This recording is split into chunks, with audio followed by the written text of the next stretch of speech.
सुप्रभात सभी को। आज हम पाठ पढ़ेंगे बिशन की दिलेरी। सुबह का समय था। पहाड़ों के पीछे से सूरज झांक रहा था। 10 वर्ष का बिशन घर से बाहर निकल आया। वह रोज इसी समय इसी रास्ते से कर्नल दत्ता के फार्म हाउस पर जाता है। कर्नल दत्ता की पत्नी पढ़ाई में उसकी मदद करती हैं। फार्म से लगे सेबों के बाग में कीटनाशक दवा का छिड़काव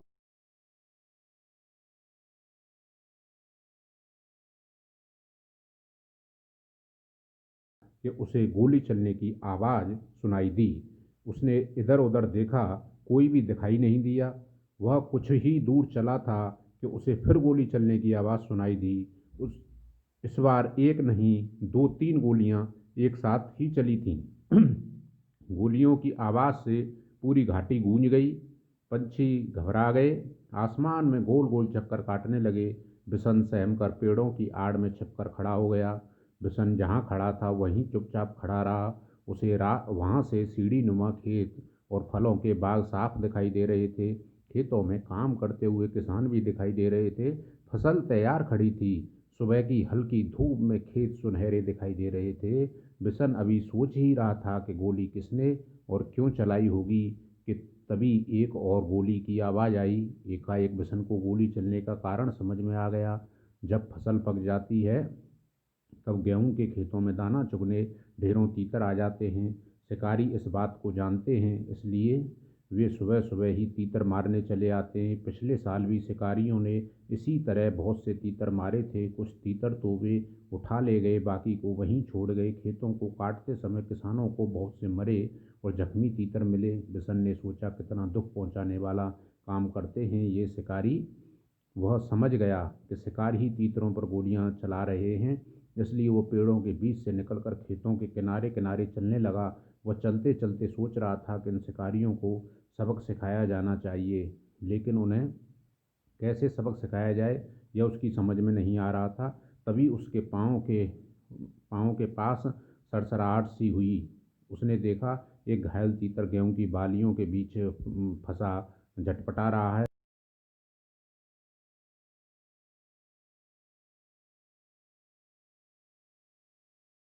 और खेत की ओर अंदर चला गया।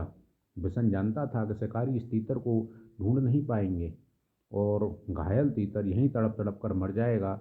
उसने स्वेटर उतारा और मौका देखकर तीतर पर डाल दिया। तीतर स्वेटर में फंस गया तो बिशन ने उसे पकड़ लिया। बिशन ने उसे अपने सीने से चिपका लिया और खेत में से निकलकर पहाड़ी की ओर भागने लगा। वह इतना तेज चल रहा था मानो उसके पंख लग गए हों। कर्नल दत्ता के घर के रास्ते में एक तरफ गेहूं के खेत थे और दूसरी तरफ कटीले तारों की बाड़। बिशन वैसे तो कटीले तारों की बाड़ में से होकर निकल सकता था, परंतु इस समय वह दोनों हाथों से तीतर को पकड़े हुए था। तीतर को संभालना बहुत ज़रूरी था, इसलिए वह खेतों के साथ साथ छिप छिप कर चलने लगा ताकि शिकारी उसे देख न लें। वह कुछ ही दूर गया कि पीछे से भारी सी आवाज़ आई, लड़के रुक जा, नहीं तो मैं गोली मार दूंगा। लेकिन बिशन नहीं रुका, वह चुपचाप चलता रहा। रुकता है या नहीं, उस आदमी ने दोबारा चिल्लाकर कहा। तब तक बिशन कटीले तारों के पास आ गया था। उसका दिल तेजी से धड़कने लगा। आगे बढ़ना मुश्किल लग रहा था, लेकिन फिर से वह रुका नहीं और न ही उसने कोई जवाब दिया। तभी बिशन को भारी भरकम जूतों की आवाज़ सुनाई दी और जो तेजी से उसके पास आती जा रही थी। पीछे से आ रहा शिकारी गुस्से में जोर जोर से चिल्ला रहा था, मैं तुझे देख लूँगा, तू मेरा शिकार चुरा कर नहीं ले जा सकता। बिशन के लिए आगे निकल भागने का रास्ता नहीं था। अगर वह सड़क से जाता तो शिकारी को साफ दिखाई दे जाता, इसलिए उसने खेतों के छोटे रास्ते से जाना तय किया।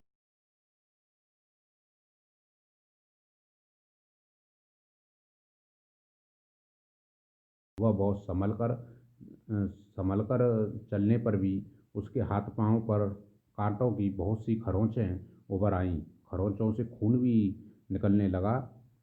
उसकी कमीज की एक आस्तीन भी फट गई। वह जानता था कि कमीज फटने पर उसे माँ से डांट खानी पड़ेगी, पर बिशन को इस बात का संतोष था कि वह अब तक तीतर की जान बचाने में कामयाब रहा। झाड़ी से बाहर आकर वह सोचने लगा कि कैसे पहाड़ी के कोने से फिसल कर नीचे पहुंचा जाए, लेकिन उस कोने में घास बहुत ज़्यादा थी और ओस के कारण फिसलन भी। बिशन थक कर वहीं एक किनारे बैठ गया। अभी वह बैठा ही था कि उसे पाँवों की आहट सुनाई दी। आहट सुनते ही वह उठकर दौड़ पड़ा। दौड़ते दौड़ते वह आधी पहाड़ी पार कर चुका था। उसके कपड़े पसीने से तरबतर हो गए, फिर भी वह रुका नहीं और किसी तरह कर्नल दत्ता के फार्म हाउस के पिछवाड़े पहुंच ही गया। पिछवाड़े दरवाज़ा खुला था। उसने ताड़ के पेड़ का सहारा लिया और फार्म हाउस के अंदर पहुंच गया। तीतर को वह बड़ी सावधानी के साथ अपने सीने से लगाए हुए था। फार्म हाउस में खामोशी थी। बस रसोई घर से प्रेशर कुकर की सीटी की आवाज़ आ रही थी। मुर्गियां अभी अपने दड़बे में थीं और गुलाब चंद सामने का बरामदा साफ कर रहा था। अचानक कर्नल साहब का अल्सेशियन कुत्ता ज़ोर ज़ोर से भौंकने लगा। वह किसी अजनबी को देखकर ही इस तरह भौंकता है। बिशन समझ गया कि शिकारी इधर ही आ रहे हैं।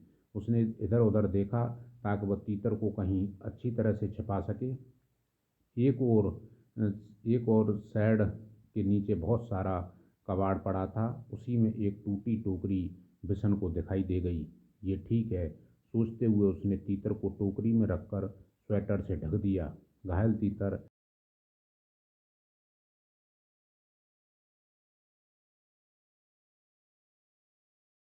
बाहर अब बाहर चलकर देखना चाहिए, पर वह शिकारियों के सामने भी नहीं पड़ना चाहता था। इसलिए उसने छत पर चढ़कर बैठना ठीक समझा। बिना सीढ़ी के छत पर चढ़ना उसके लिए बहुत आसान काम था। वह अक्सर इस शेड की ढलवा छत के सहारे ऊपर चढ़ जा चढ़ जाया चढ़ जाता था। बिशन लकड़ी के खंभे पर बंदर की तरह छलांग लगाकर लटक गया और ऊपर की ओर खिसकते खिसकते छत पर जा पहुंचा। खपरेल की ढलावदार छत थी, इसलिए वह चिमनी के पीछे छिपकर बैठ गया ताकि वह किसी और को दिखाई न दे, लेकिन वह स्वयं सब कुछ देख सके। उसने देखा कि दो शिकारी इधर ही चले आ रहे हैं और उनको देखकर कर्नल साहब का अल्सेशियन कुत्ता जोर जोर से भौंक रहा है। कर्नल ने कुत्ते को डांटा, चुप रहो, पर वह न माना। पिछले दोनों पांवों पर खड़े होकर वह उछल उछल कर भौंकने लगा। वे दोनों शिकारी करीब आ गए तो कर्नल ने रौबदार आवाज़ में पूछा, कौन हो तुम? यहाँ किस लिए आए हो? साहब, हम शिकारी हैं, हर साल यहाँ शिकार के लिए आते हैं। अच्छा, तो तुम्ही लोगों की गोलियों की आवाज़ गूंज रही थी सुबह से? जी हाँ, हमारे पास लाइसेंस वाली बंदूकें हैं। सरपंच माधो सिंह भी हमें जानता है। तो तुम हर साल तीतरों का शिकार करते हो? कर्नल ने मजाक सा उड़ाते हुए कहा। जी हाँ, तीतर भी मार लेते हैं कभी कभी। अभी अभी एक लड़का हमारे शिकार तीतर को लेकर आपके यहाँ छिपा है, हम उसे ही ढूंढ रहे हैं।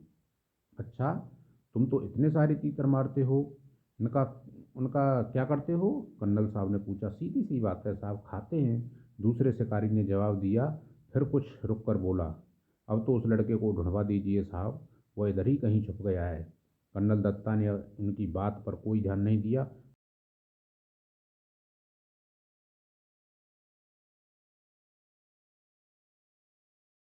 घायल करके यहाँ तड़प तड़प कर मरने के लिए छोड़ जाते हो? जब फसल कटती है तब ढेरों मरे हुए तीतर मिलते हैं। कर्नल दत्ता की बात सुनकर वे दोनों कुछ घबरा गए।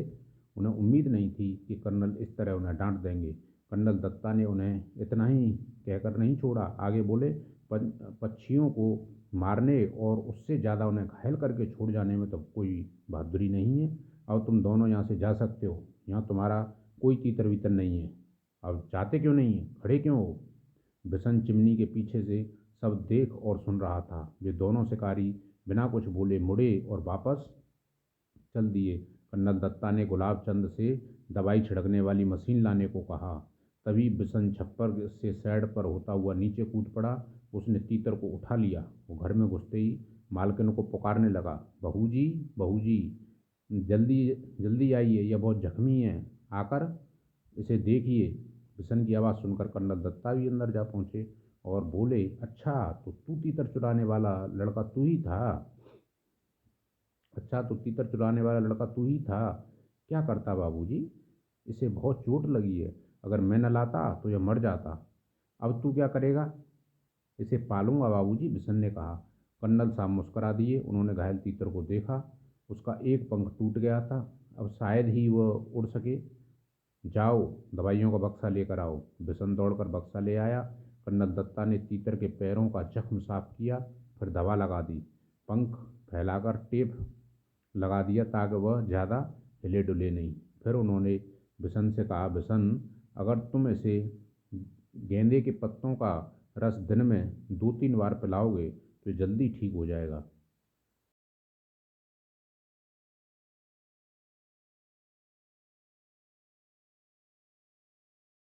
तीतर को दलिया बहुत पसंद होता है। तब तो यह बिशन के पीछे पीछे ही घूमता रहेगा।